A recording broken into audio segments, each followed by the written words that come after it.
This is game 12 of the World Cheese Championship, and something truly special is happening. Liren has the white pieces. He's got to bounce back, basically. He's got 2-3 games to go, 14 in total. He lost yesterday, got trounced, and Richie Rapport, therefore, did him a solid today. Put on the old shorts, ditched the pants, or trousers as we'd say in this country, does his man a solid. Can Ding bounce back? He opens with the explosive c4, and Gukesh went e5 previously in the match. You know, the line went like this and we had this quirky action. Not today. e6 selected. Ding takes a few moments, plays pawn to g3, prepares to fianchetto, and after the centre is taken, bishop g2, knight f6, knight f3, it already gets a bit interesting, because you could play like this, right? Keep it super solid.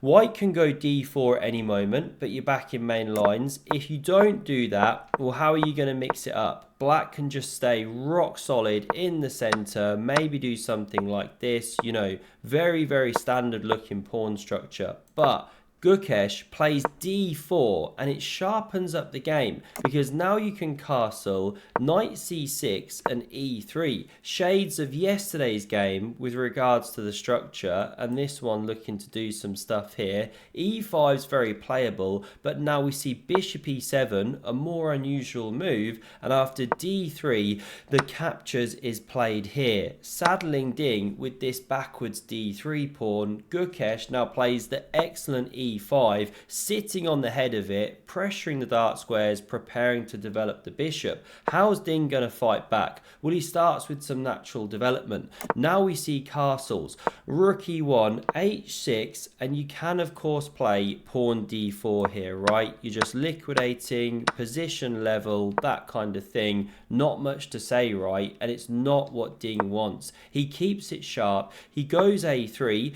looking to expand, maybe go queen c2 soon, but a5 shuts things down, and now h3, just taking control of g4 and i4, little slow play pawn pushes.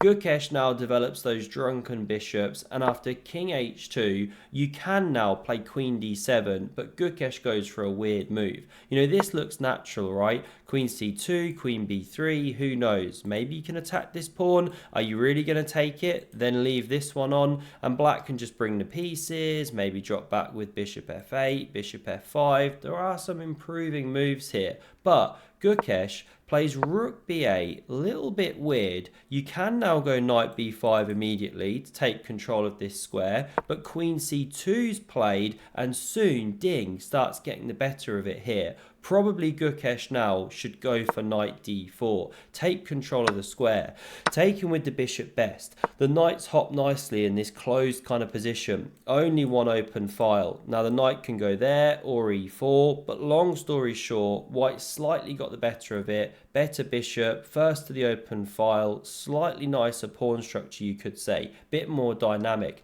But okay, we run back. Gukesh didn't occupy the square. He plays rook e8, also natural, but now Ding gets knight b5, and he's pleased to do so, because after bishop f5, pressuring the pawn, delaying the d4 push one day, now we see rook a d1, eyeing the queen, preparing it potentially, and Gukesh gets completely the wrong plan.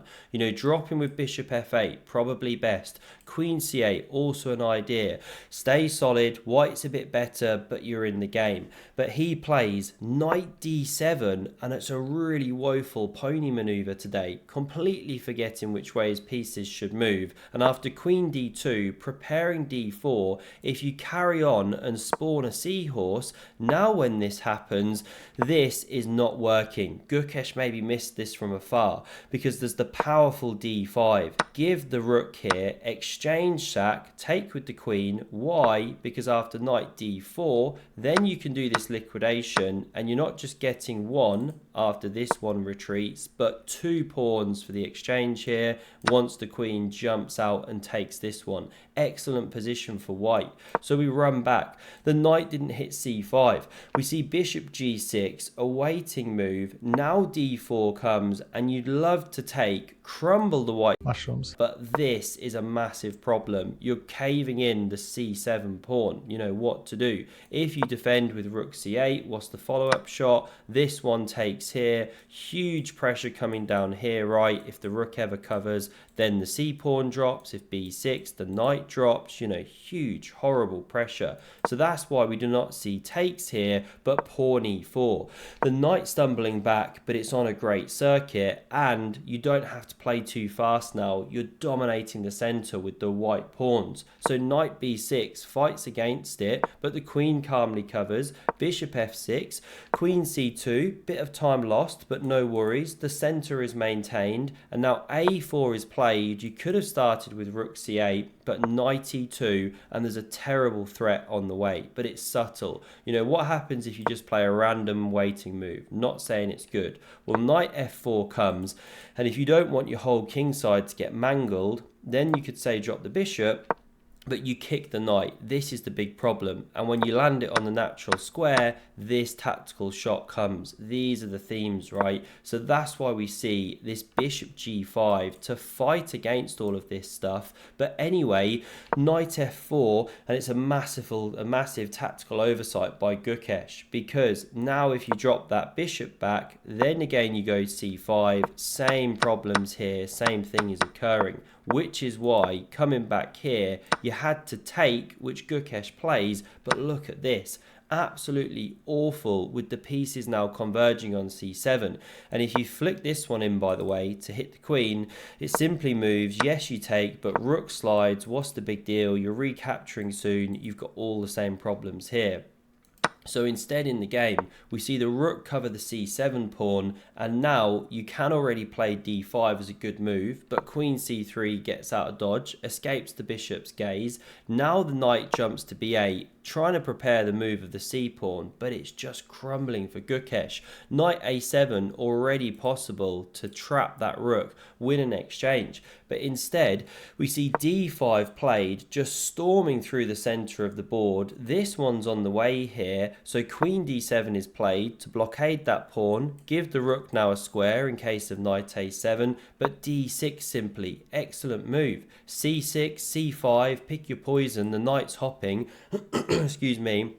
We see c5 from Gukesh to cement that square in the center, but now the knight hops into c7 and the rook is completely dead. You know, you can't keep it on the e-file, so it has to slide here to a horribly passive square, and this pawn just dropping off the board. What is that? 2 pawns to the good now, or just 1 for now, but it's awful. The knight comes out to c6. There was an attack here. You also could have taken, eliminated the bishop pair, but Gukesh is hurrying here, however, never gets there because the bishop drops back.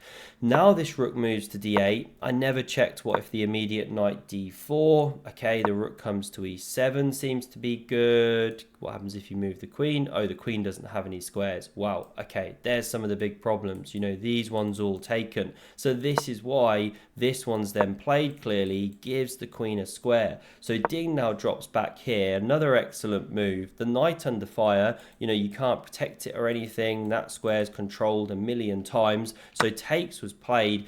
But look at this. Pawn takes, and you can't achieve the knight d4 move, or queen takes on c5 simply, removing the defender. So instead the knight stumbles backwards. What a miserable piece. And now we see takes, 2 pawns to the good. Rook c8, queen d4 centralizing, a mammoth spider. Now knight a6 tries to re-enter the game, but bang, queen saved, no Botez gambit today, d7 storming down, and after rook c4 hitting the queen, there's some amazing lines here. You can play an immediate rook e8, of course, give the queen like that, or the swashbuckling queen takes on c4. Queen takes, and then this pawn's going to be going through by force. You know, no queen c7, the square's covered, everything is awful, all the tactics working, but missed by Ding. He's low on time at this point, simply drops into e3, but it's more than enough. Rook c2 is played for the counterplay,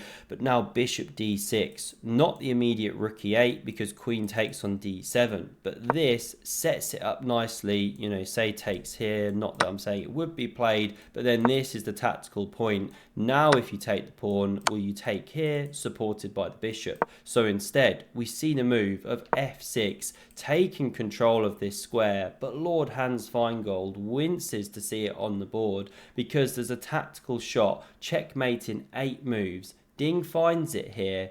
He plays rook takes on g7. This game is insane. Gukesh resigns because if takes, then this is the mating sequence. You bring the queens in, double whammy, that's a mate. And if instead you sidestep, bang, there's a mate in 2. Unbelievable game. Where did this come from? No one saw it coming. Truly one of the most incredible chess games of all time in my view, given the context of the entire situation. Wow, did not see that coming. Hope you enjoyed. Smash subscribe if you did, and have a look at the video on screen for another incredible game of chess. Thanks a lot for watching, and see you soon. Cheers.